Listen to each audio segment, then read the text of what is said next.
কিন্তু ওদিকে জঙ্গলের মধ্যে কালকে রাতে আকাশ থেকে পড়া ওই আলোক বস্তুটিকে খুঁজতে 3 লোকের জিভ এসে উপস্থিত। মণিমালা জলপরি জঙ্গলের ভিতর দিয়ে বয়ে যাওয়া নদীতে মাথা তোলে। নিজের স্বামীর তো 2 পয়সা রোজগার নেই, সারাদিন গায়ে হাওয়া লাগিয়ে বসে থাকলে হবে? আমার স্বামী শহর থেকে টাকা পাঠায়, তা দিয়েই তো এই সংসার চলছে। কান খুলে শুনে রাখো বৌমা, এই সংসারে থাকতে গেলে শুধু বাসন মাজলে রান্না করলে চলবে না। কাল সকাল থেকে তুমিও শঙ্করের সাথে জমিতে গিয়ে কাজ করবে। ঠিক আছে মা, তাই হবে। আমিও কাল থেকে স্বামীর সাথে জমিতে কাজে যাব। এই কথা বলে প্রতিমা ঘর থেকে বেরিয়ে উঠানে তার স্বামীর কাছে যায়। প্রতিমা, তোমার চোখ মুখ এমন ছলছল করছে কেন? কি হয়েছে তোমার? ও কিছু না, বলছি আমিও কাল সকালে তোমার সাথে জমির কাজ করতে যাব। তুমি আমাকে নিয়ে যাবে তো? আমি সব বুঝতে পারি প্রতিমা, কিন্তু আমার যে কিছু বলার মুখ নেই। দিদির স্বামী যেদিন থেকে শহরে চাকরি করতে চলে গেল, সেদিন থেকে দিদি আমাদের বাড়িতে রয়েছে। ও এই সংসার খরচের টাকাও দেয়, তাই মাও দিদির কথায় ওঠে আর বসে।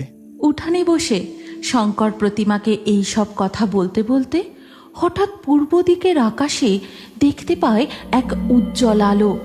আকাশ থেকে যেন মাটিতে পড়ল।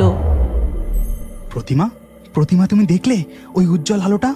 হ্যাঁ, কিন্তু ওটা কিসের আলো গো? আর আলোটা যেদিকে পড়লো ওই দিকটাতেই তো আমাদের জমি, তাই না? হ্যাঁ, কিন্তু কি জানি ওটা কি আলো। যাই হোক, চলো গিন্নি, আমরা শুয়ে পড়ি। কাল সকাল সকাল উঠে আবার জমিতে যেতে হবে। এই কথা বলে শঙ্কর ও প্রতিমা তাদের ঘরে গিয়ে শুয়ে পড়ে। ওদিকে 3 লোকে হঠাৎই চাঞ্চল্যের সৃষ্টি হয়েছে।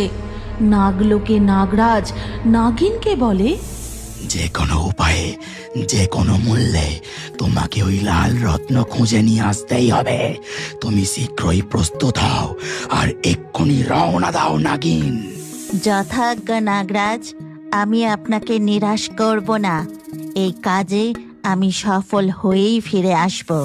এই কথা বলে নাগিন অসীম শক্তিশালী লাল রত্নের উদ্দেশ্যে রওনা দেয়।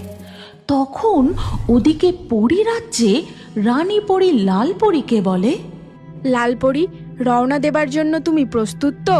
যে কোনো উপায়ে ওই শক্তিশালী লাল রত্ন তোমাকে খুঁজে নিয়ে আসতেই হবে। তাতে যদি কারো প্রতি তোমার শক্তি প্রয়োগ করতে হয়, তা করতে তুমি পিছুপা হয়ো না। যথাজ্ঞা রানী পরী, আমি এই অভিযানে সফল হয়েই ফিরব। এই কথা বলে লালপরী ওই লাল রত্ন খোঁজার উদ্দেশ্যে বেরিয়ে পড়ে। কিন্তু ওদিকে